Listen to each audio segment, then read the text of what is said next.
Normal algaes like this can be very confusing when getting started with learning full PLL. All these arrows and A and B variants, it can be pretty daunting to remember.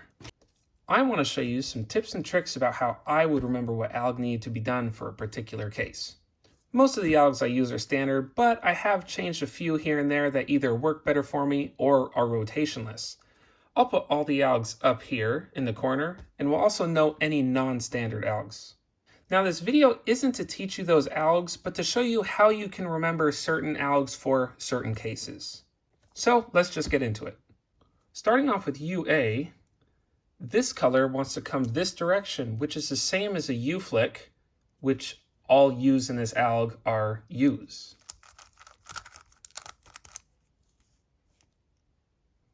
And UB is similar in that this color wants to go this direction, which is similar to a U prime flick.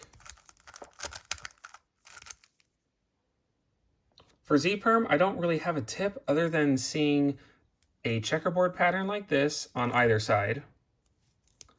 But to have it oriented correctly, you want to have those checkerboard patterns different. Otherwise, you're going to end up doing an H-perm. H-perm is pretty easy, but if you have trouble with the order of the U moves, it's 1, 2, 1. And all the M moves are doubles. 1, 2, 1. A-perms can be a little tricky for how easy they are. Both have these same color corners, which is part of two-sided recognition.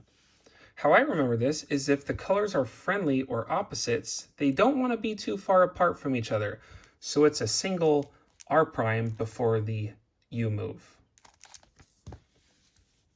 However, for AB, these colors are not friendly, they're not opposite. So this piece wants to be as far away from this as the other. So it's going to be an R2 before the U move. E-perm always throws everyone off. However, it should be the easiest to recognize. There's no blocks, and there's no headlights anywhere. You can recognize this by this color, and this color are the same. Keep those on the left or the right side. See over here we have green, green, green. If you keep those on these sides, you'll be okay. Now this algorithm can be a little confusing, but how I remember it is the relationship between the U and the D layers. In the first half of the alg, you have a U prime D and a U D prime. So if you've noticed, those layers are moving the same direction in relationship to each other.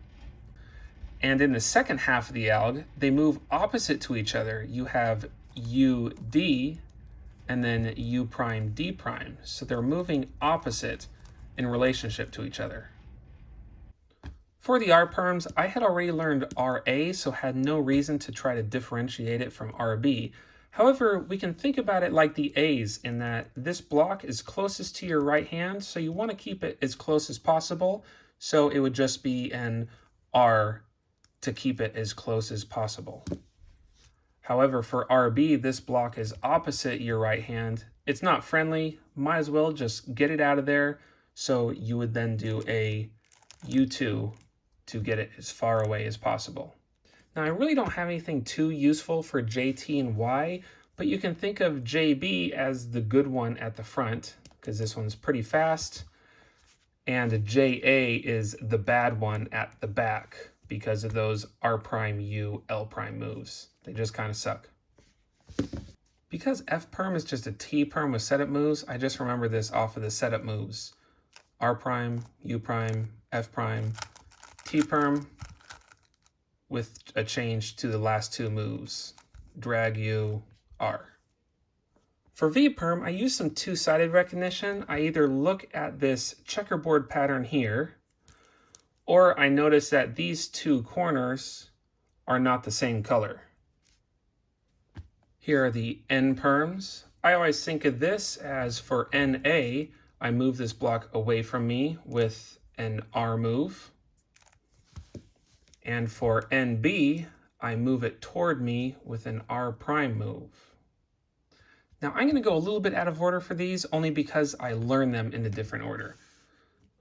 So for this one, this was the first one I learned. Headlights here, block here. I just imagine this front block being down here. And if we want to move this block around, as if we would do a U, it's down here, and we're going to do a D prime. For this one, headlights here, block here. I just imagine splitting this block with the first R2 move.